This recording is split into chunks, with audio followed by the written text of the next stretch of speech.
Welcome to the Culture of Things podcast with Brendan Rogers.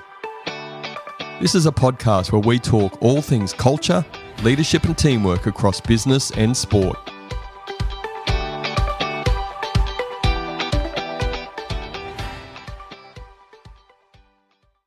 If you would like a chance to win a $30 e-gift card of your choice, answer the question at the end of this episode. The e-gift card is with compliments from our friends at Jangler.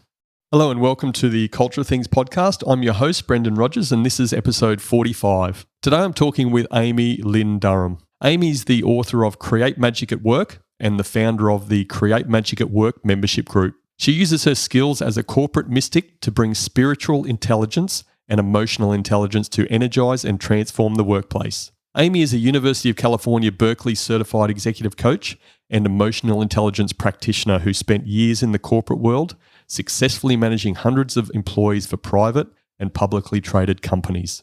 As an expert in building positive company cultures, Amy designed Create Magic at Work to bring a variety of services and strategies to aid in cultivating teamwork and harmony in order to improve profits and employee morale through executive coaching, workshops, and virtual group coaching sessions. If you want to learn more about spiritual intelligence and how to create magic at work, then listen into this conversation. Amy, welcome to the Culture of Things podcast. Thank you. Thanks for having me. It's an absolute pleasure. Amy, I want to dive in because we've got a lot to cover today and you've got a lot of value to share. I want to go back to what was mentioned in the intro. What is this corporate mystic thing? Tell us a bit about that. Well, I'll start with the outlandish answer, which is if you look at my astrological chart, I'm a Capricorn sun and I'm a Pisces moon, which means I'm a corporate mystic. Capricorn is very corporate. It's ruled by Saturn, the taskmaster planet. And then Pisces is the watery, mystical, psychic side that you kind of display when you're at home. That was my Pisces moon. Like your moon sign is kind of like who you really are when you go home from work. And what was happening in my life was I was that Pisces mystic, the watery, emotional, tapping into my intuition, tapping into my spirituality when I was at home. And then I would leave and I would go to work and I would be corporate Amy. And I would be very competitive. I was aggressive. I was win at all costs. That maybe like some shadow side of the Capricorn coming out. And then once I merged the two and became my authentic self, I sort of was like, oh, I'm a corporate mystic. I'm here to bring heart and human connection to the workplace. I'm here to bring sort of what I was working on at home to the workplace. And oh my gosh, this is actually improving profitability and productivity and my employee retention rates with some meaningful connecting things that I was doing in the workplace. Obviously using not woo-woo language or anything like that in the workplace, but, with just some really good emotional intelligence connecting activities was sort of how it started. Whatever you give me is fantastic because what I want to understand and would love for you to be, I guess, vulnerable about, because you talked about your authentic self and you had this home Amy and you had this work Amy. How has this changed you? How has this made you feel in that actually you have a business which is your true authentic self and just your own inner self and how that's making you feel?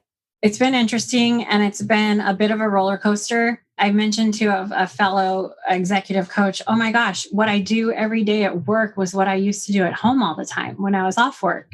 And now I've sort of flipped the script, if you will, and it's become my daily work life. It's kind of it trips me out that happened, but it's been pretty cool.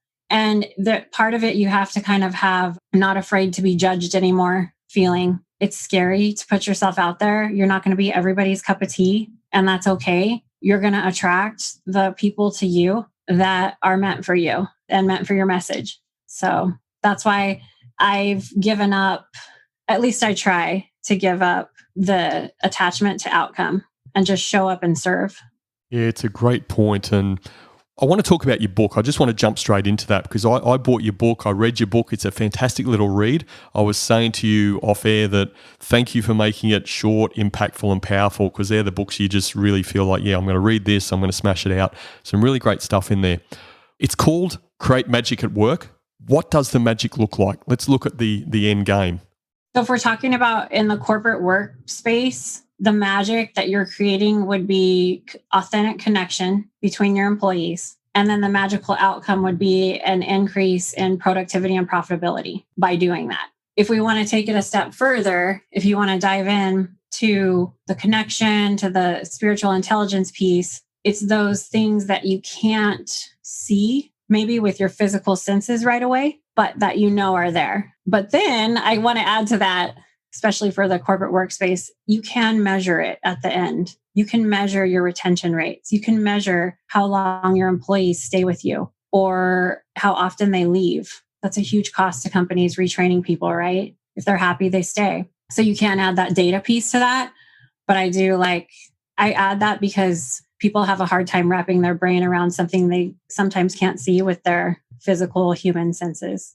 You just mentioned the term spiritual intelligence. It's not a term that I'd heard of before meeting you and having some conversations with you. So can you share with us what is spiritual intelligence and what does it look like?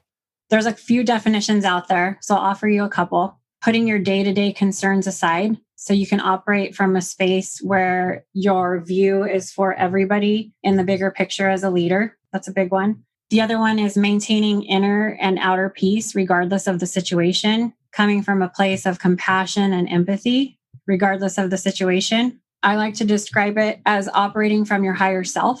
It's a faith-neutral practice. You can be atheist, you can be agnostic. It's sort of the next step after emotional intelligence and EQ. You get to SQ by way of EQ. And if you go back to the definition I like to offer, kind of operating from your higher self, that's the place of wisdom and love and compassion that you can access within yourself. And I think everybody has that, no matter what religion they believe in, or if they don't believe in anything. You still have that inner wisdom, that higher self person that you can access when you're in situations. And it's a skill. It's like weightlifting. Keep practicing. You can manage the harder things a little bit easier. What I'm really, again, interested in unpacking is you've shared a couple of definitions around SQ and put some framing with that. You also mentioned EQ just then, and other people would be very aware of the term IQ.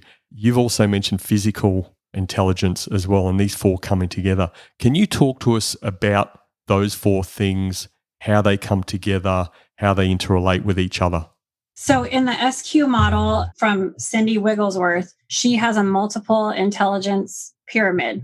And the bottom of it, it's sort of like Maslow's hierarchy with the pyramid. And the first layer of the pyramid is physical intelligence. And then the next is IQ. The next is EQ, emotional intelligence. And then the final top of the pyramid is SQ. And if you look at the adult development theory, most people don't really get to EQ till they're in their early 20s. Their brain is not designed to act from a place of compassion and empathy the way we would think of when we think of EQ until their early 20s. And then people really start exploring SQ when they're in their mid 30s. I mean, we're all human. There's exceptions to that, right? Some people might be super advanced, but overall, it's physical intelligence, IQ, and then you go to EQ and a SQ. But let me backtrack to the PQ part. So physical intelligence, that's where you learn to crawl, you learn to walk, maybe you learn to eat. You have to develop your PQ to survive in life. And then IQ, the way I like to describe it is you learn math skills, you learn how to read and write, you learn all those different things in school. And then maybe you hit your early 20s and you are in EQ. And EQ is where, okay, am I aware of my feelings? Do I have self-awareness? Can I recognize when I'm being triggered? Do I have a strategy when that happens, especially in the workplace? Can I make a connection with others? Maybe with others that I don't even really like, but my EQ is developing and I can attempt that from a place of some compassion. And then SQ is the I am part. And that's where you start really diving into what is my life purpose? What are my values? Can I sustain faith during difficult times? Can I maintain inner calm? Because a lot of us front with outer calm in the corporate space, right? But who knows what's really going on inside? Can I maintain inner and outer peace? Can I, as a leader, be a calming and healing presence? Those are tall orders. in their daily practices, and we mess up all the time, and that's okay. But when you get to that point and you want to practice those skills, I personally think that's huge because you're creating ripple effects in the world, especially as a leader. There's some data that shows that as a leader, how you feel, you can multiply it by 10 with your employees. So if you're agitated and upset or behaving in a way that's not calm, you can multiply that by 10 on how your employees feel. The ripple effect as a leader is huge. That's an enormous impact and leads me to my next question actually around with the work you're doing with leaders and I guess linking the top of the model, the EQ to the SQ. If you're working with a leader who is, I guess fair to say, deficient in EQ and therefore SQ as well, what sort of impact are you seeing on that leader and then the impact that flows through to the team? That is a huge impact, of course, because if you're working with EQ, if someone starts exploring EQ, then they start exploring self-awareness. They start exploring what triggers them in the workplace and how they can change that. If they're flying off the handle, if they're getting angry, if they're not making decisions from a calm place, that can change the whole landscape of your entire team. If you start behaving in a different way, if you start having an emotional management strategy. I always like to talk about appreciation anchors. It's one of my favorite things with emotional intelligence is you create self-awareness, you recognize when you're getting triggered. And we can go off on a whole other tangent, but I use the polyvagal theory a lot with neuroscience. So it's when you recognize when your nervous system is getting triggered, and they call that kind of like the red or the yellow zone. And once you recognize you're getting into red or yellow is kind of like fight, flight, or freeze. So I'm triggered at work. Maybe somebody made me angry. And now I'm going to go into the fight, flight, or freeze mode. And that what happens with that is your amygdala is triggered in your brain, which is your survival mechanism in your brain.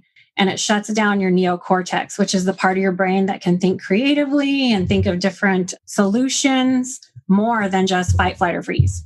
So if you can recognize that you're triggered, you have about 6 seconds to take a breath or grab an appreciation anchor and pull yourself out of that before you hit fight, flight, or freeze. So I like at Create Magic at Work, we talk about appreciation anchors a lot. I do a lot of group coaching on what's your appreciation anchor. I personally use crystals. I have a ton of CEOs and leaders that will go speak in a leadership meeting and they'll have a crystal in their pocket because they get nervous when they're public speaking. So it kind of grounds them down and you would never know it. I get pictures and they have it in their hand before they're going to, like, I got my crystal. I have some over here right now, like this one I took with me to the Berkeley Executive Coaching Institute. It's fluorite. It was to help me combat imposter syndrome. I was supposed to be really energetic in that way. But you can take anything in your life that means something to you and use it as an appreciation anchor and help you ground down. People use pictures of their children. They use maybe a necklace that means something to them, whatever it is. And I train individuals to sort of, when you feel triggered, hone in on your appreciation anchor. And the brain can't experience anxiety and fear and gratitude at the same time. And so it'll pull you out of that. So that's the second part of the EQ that we're kind of talking about is have a strategy.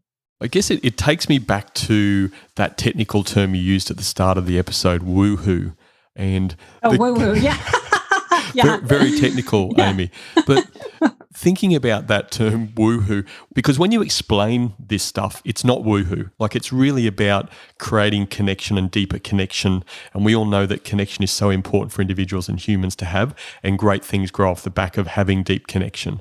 But how do you have these conversations when you're known as a corporate mystic and you're talking about some crystals and all that sort of stuff and this technical term woohoo comes in? What conversations are you having with leaders, CEOs that are dealing with all sorts of budgets and they've got board members sort of on their back about black and white stuff?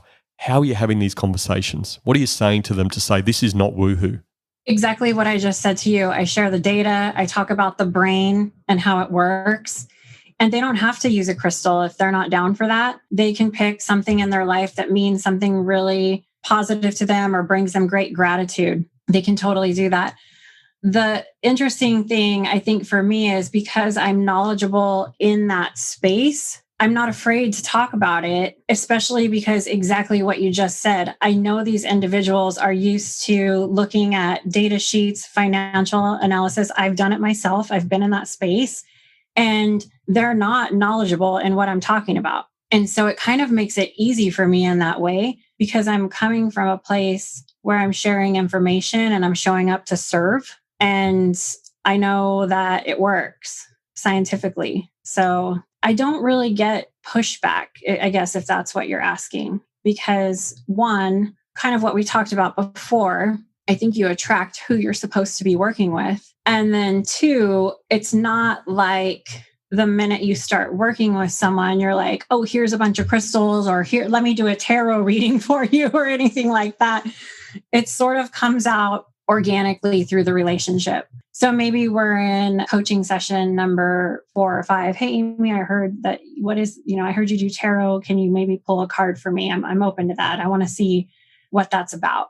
I've pulled tarot for CEOs, for somebody that was starting a nonprofit that was picking their board members, all kinds of interesting things. I don't know if that answers your question, but I think once you create a relationship with someone and they understand that you're operating from your higher self and you want the best for them, that opens them up to a little bit. And just having those little secret anchors that nobody knows about in their pocket is kind of fun. My coworker and I spoke in front of a total of 1,500 people at a keynote, and I brought him some crystals. We were partnered on a presentation, and I said, here, put these in your pocket. This is going to help take your nerves away, and it's going to help us remember our presentation. And he was one of those, beer drinking golf guys that you and I were talking about, executives, right? And he's just like, okay, Amy, whatever, because we were really close coworkers. And then later on, he's like, Amy gave me some rocks in my pocket, and I didn't even know what this was. And now to this day, it's been 3-4 years later, he's one of the ones that will send me, I'm ready to go. I have this in my pocket right now for his appreciation anchor. Maybe just being open to have a little fun, try something new, not be so closed off. I like what you say, because to me, whether it's a crystal or it might be a photo, it could be anything, but it's really creating that anchor point as you refer to it. But I suppose it's almost like a child's security blanket, isn't it? Like you just feel safer with whatever this thing is that means something to you, it's with you when you may be in a pressure situation and you may have some triggers. That's absolutely what it is. We were actually smart enough as children to use that, but as adults, we should use it just as well, right? Absolutely. And going back to what you said, I think we lose that sense of fun and the sense of play. We become a bit more serious and a bit more boring as we get older, don't we? Yeah, isn't that a drag? It certainly is. We need to remember to have fun. Our interview will continue after this. An expression of gratitude or reciprocity, no matter how large or small, is an important part of a healthy culture and relationships. Our friends at Jangler have a great app that allows you to send a gift card with a personal video, voice message, or funny GIF. You can send right away or schedule to send on the perfect day and time. Set and forget. I like that. I have found it perfect for clients, employees, birthdays, or any celebration where I can't be there in person. It's quick, easy to send, and you can spend instantly, in-store or online, when you receive a card. Check it out at jangler.com.au.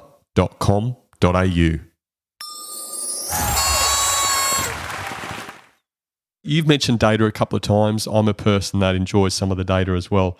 And I know I think you referred to it as SQ21 model certified. So there is some data, there's some model around this stuff. Do you want to just give us a bit of perspective on what is SQ21 model? And then we can dive into a few elements of that. So this is what is really cool about the spiritual intelligence piece. Like I mentioned, you sort of get to SQ by way of EQ. So once you've kind of explored the EQ space, okay, I'm becoming aware of my emotions. I have a strategy. I try to make a connection.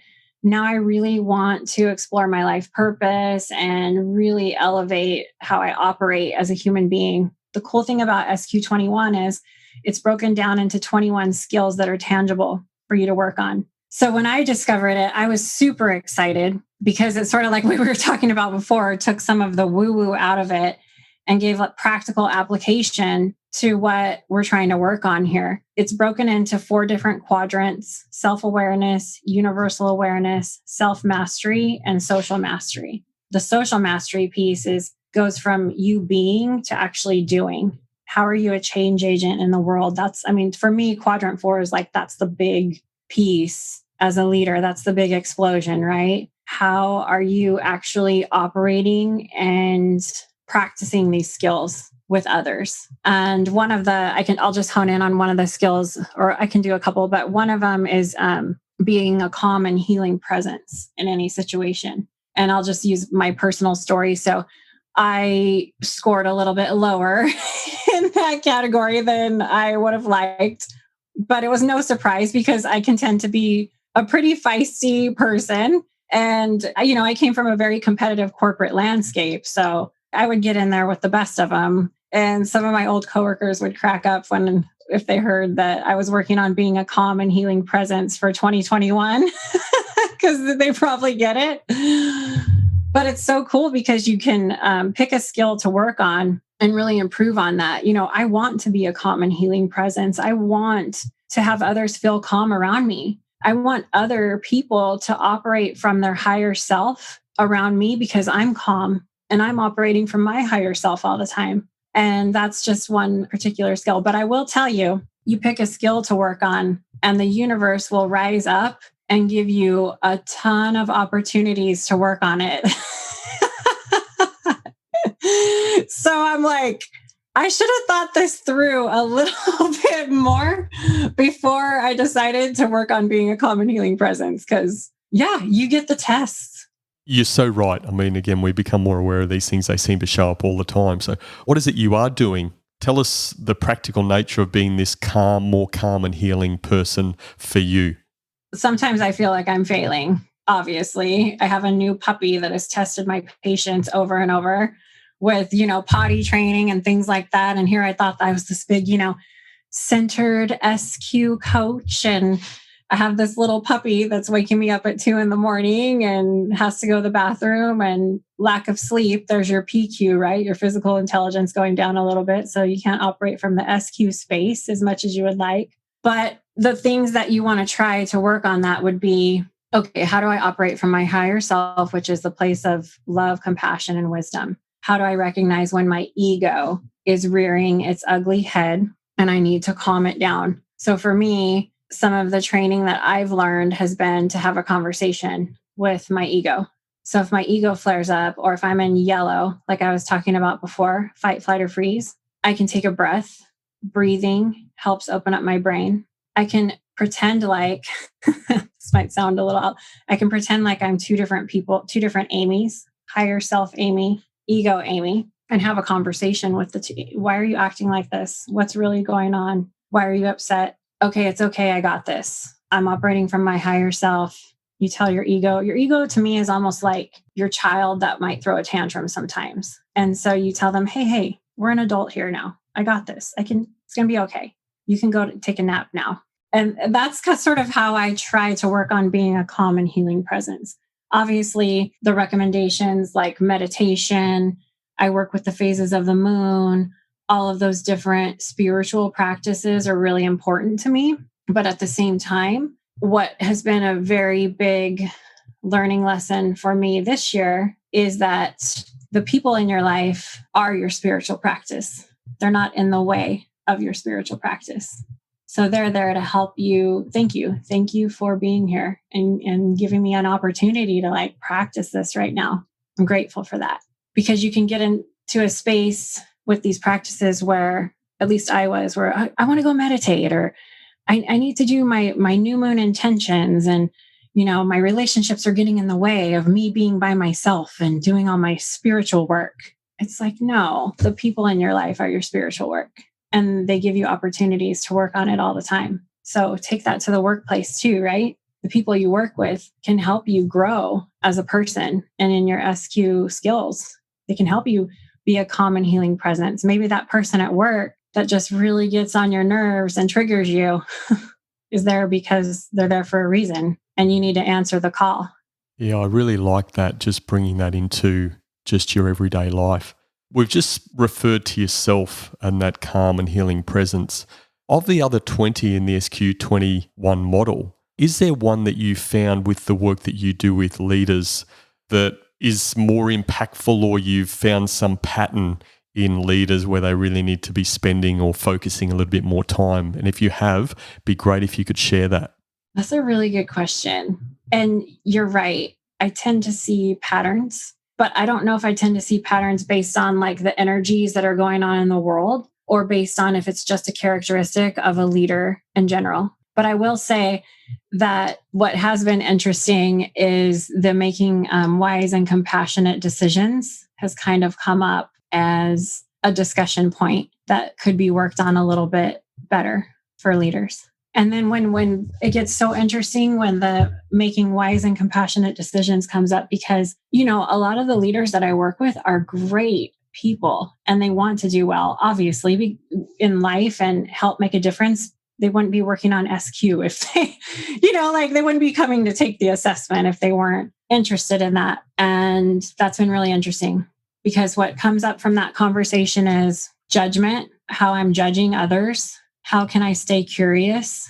That's a huge executive coaching value, is to stay curious. Don't judge. Don't create stories that might not be true. So we get into conversations surrounding what assumptions am I making? How can I stay curious? How can I build my SQ muscle in this skill where I start small and then sort of grow from there? And in the past couple of weeks in particular, what has been coming up has been the Moses Code. Have you ever heard of the Moses Code? I haven't. Please share.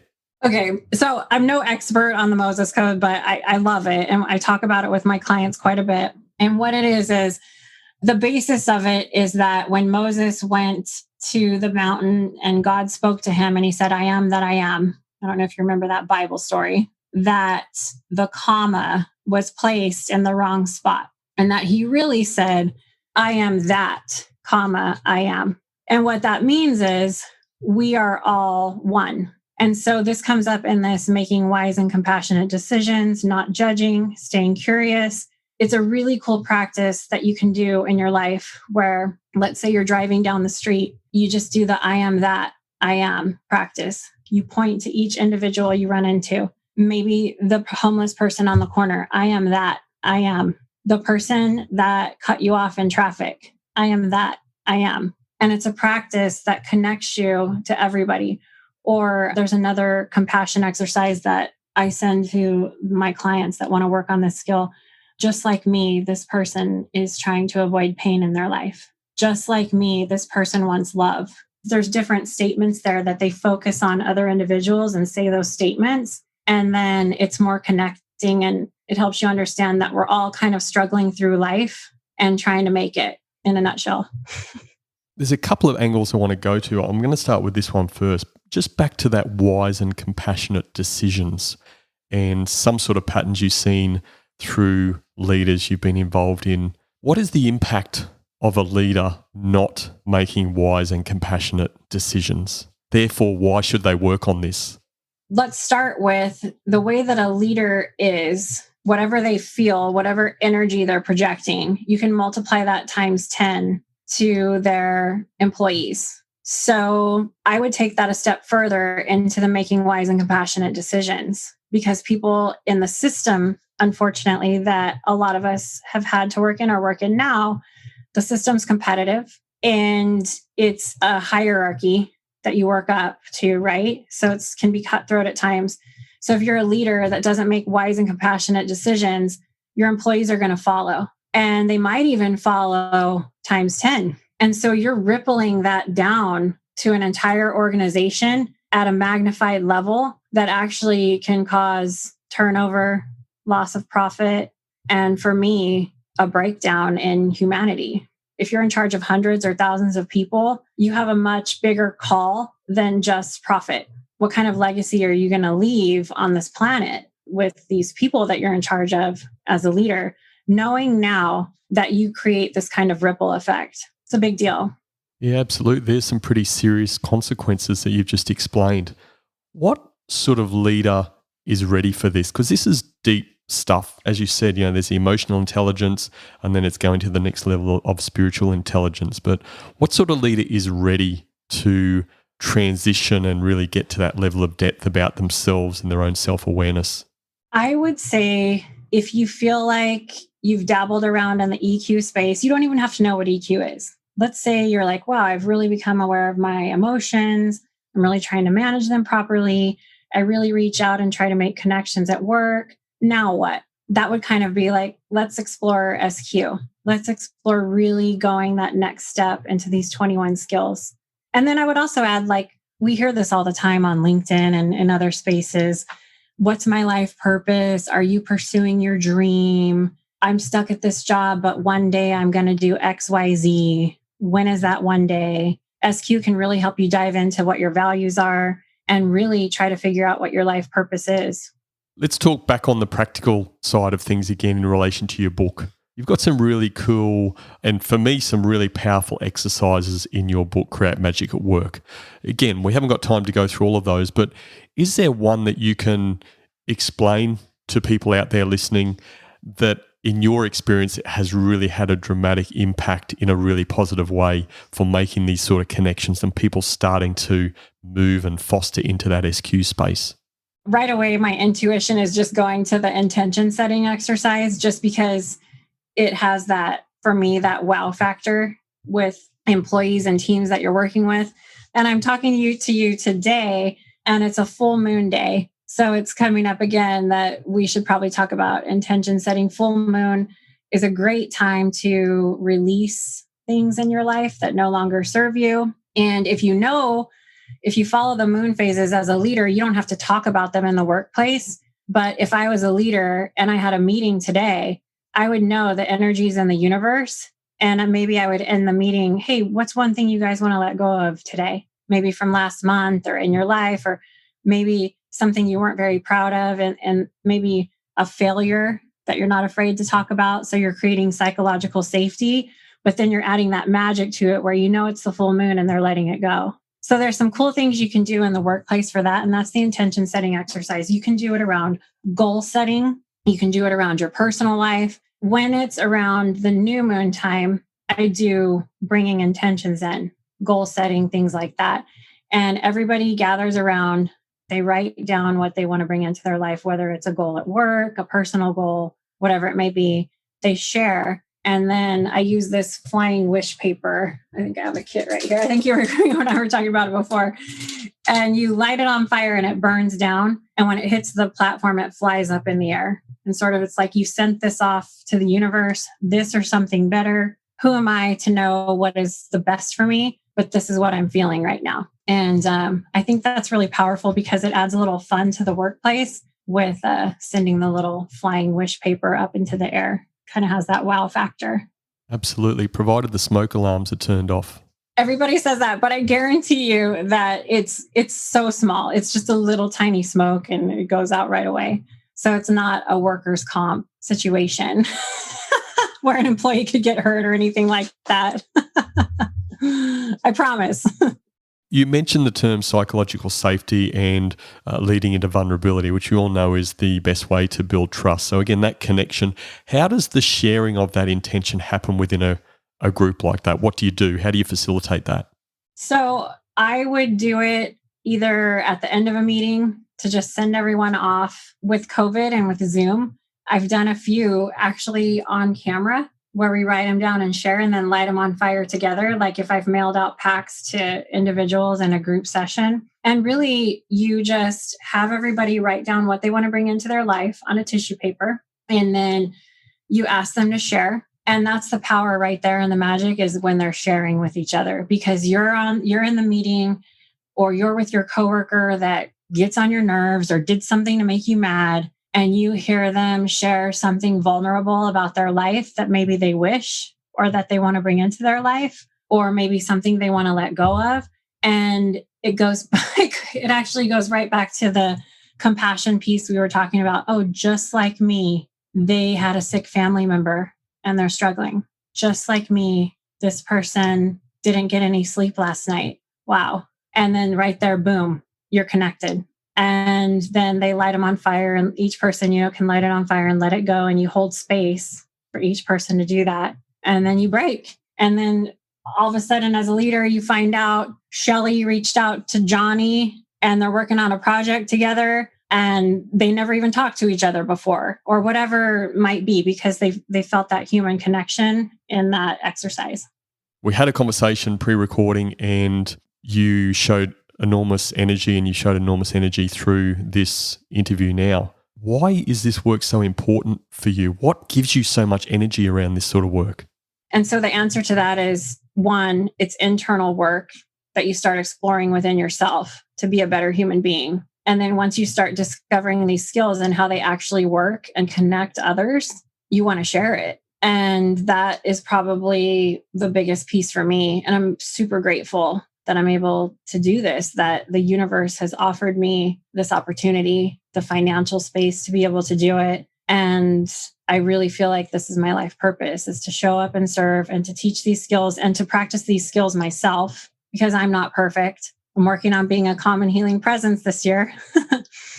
And then the biggest key with that too, there's a lot of perfectionism in the corporate world. And I've learned that the beauty is in the messy. And when we make mistakes, like we talked about the psychological safety and that it's okay to fail, the biggest piece is the recognition. So I always say recognize, repair, and recover. You're human. You're going to make a mistake. It's not going to be perfect. It's going to be messy. But if you recognize, repair, and recover every time, it gets a little bit better and a little bit better. And then that way we're more gentle with ourselves and we actually grow more, because it's not like, oh, well, I failed. I'm not a common healing presence. I'm just not. That's just not me.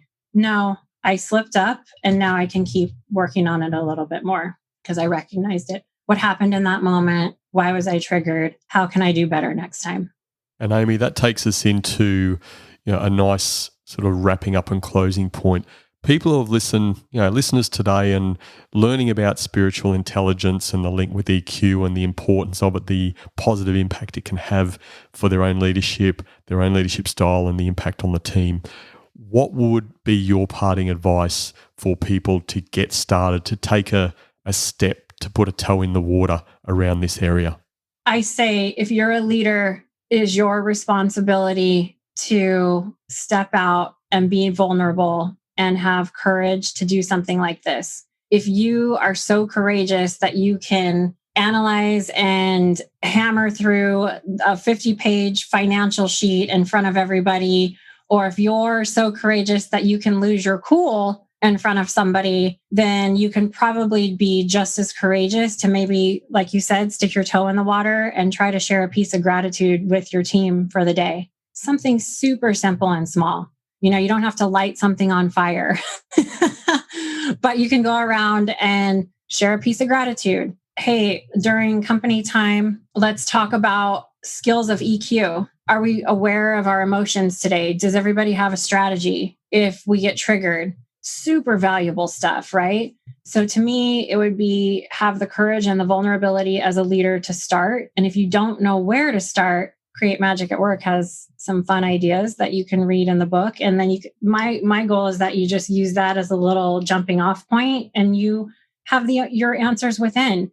You can create your own connecting activities with your team and go from there, but it can maybe spark that creativity within you. Yeah, great bit of advice. And I guess ultimately we talked a lot about creating the connection, but that connection helps people feel that they matter, which is obviously a very, very important part of leadership and working with people. Amy, what's the best place for people to get hold of you? CreateMagicAtWork.net. It's a one-stop shop, if you will.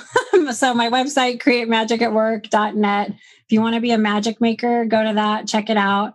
And then also I'm on LinkedIn under Amy Lynn Durham. If you're interested in how you rank on the 21 different skills of SQ, spiritual intelligence, you can go to my website and CreateMagicAtWork.net. Click on Work with Amy, and you can purchase the assessment and a debrief from me. And the cool thing about this that I wanted to mention is you'll have this assessment for the rest of your life. So you can refer back to it. You can look at it. We can rescore you later on down the road. You don't have to buy the assessment again or anything. And you can just pick different skills. Me personally, I want to work on maybe a skill a year and really try to see where I end up 21 years from now.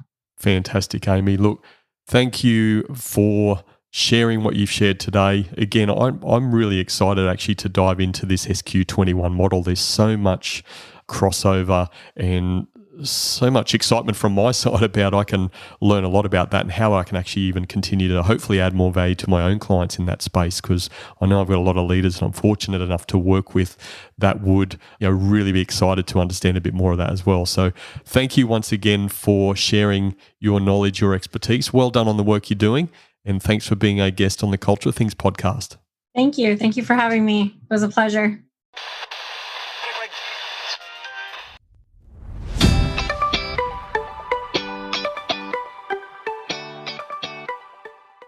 I found it so interesting listening to Amy's insights and learning about spiritual intelligence, the link to emotional intelligence, and how it all helps to create magic at work. One thing that resonated with me very strongly was having an anchor. When I left home at 22 to work overseas, my sister gave me a guardian angel pin. She wrote this on the back of the card: "To my dearest brother, this is a little token to take with you to remember us when you're feeling alone. Take care and stay safe. Love you always." I was very close to my sister growing up, and this anchor brings back fond memories of us growing up together. The anchor sits in my office and still travels with me to this day. These were my 3 key takeaways from my conversation with Amy. My first key takeaway: leaders connect with people. In Amy's book, Create Magic at Work, she shares a number of exercises that help build connection. Irrespective of which exercise you do, you must be deliberate about setting up time for people to get to know each other as people. Creating situations allowing people to be vulnerable, and the leader leading the way at being vulnerable, is the best way to build trust. This will help leaders connect with their people. My second key takeaway: leaders make wise and compassionate decisions. At the root of doing this is ensuring leaders aren't judging. They remain curious and they don't make assumptions, or if they do, they show self-awareness and check themselves. Amy shared that whatever a leader is feeling, your employees feel that 10 times stronger. So the negative impact of not making wise and compassionate decisions is massive. Have a massive positive impact and make wise and compassionate decisions. My third key takeaway: leaders should always be developing to operate from their higher self. When you are leading, there is an expectation that you should operate from your higher self, but we are all human and will falter at times. I like to refer to challenging people as character builders. These character builders help you develop as a person and to operate from your higher self, at least most of the time. So in summary, my 3 key takeaways were: leaders connect with people, leaders make wise and compassionate decisions, and leaders should always be developing to operate from their higher self. A quick shout out to Sarah from the Wellnest Collective. Thanks for taking the time to leave a rating and review on Apple Podcasts. In the words of a friend of mine and former guest, Randy McNeely, I appreciate you. Now to our competition. To win this week's $30 Jangler gift card of your choice, answer this question: what does SQ stand for? Send your answer to brendan@brendanrogers.com.au. Thank you for listening. Stay safe. Until next time. Thank you for listening to the Culture of Things podcast with Brendan Rogers. Please visit brendanrogers.com.au to access the show notes. If you love the Culture of Things podcast, please subscribe, rate, and give a review on Apple Podcasts. And remember, a healthy culture is your competitive advantage.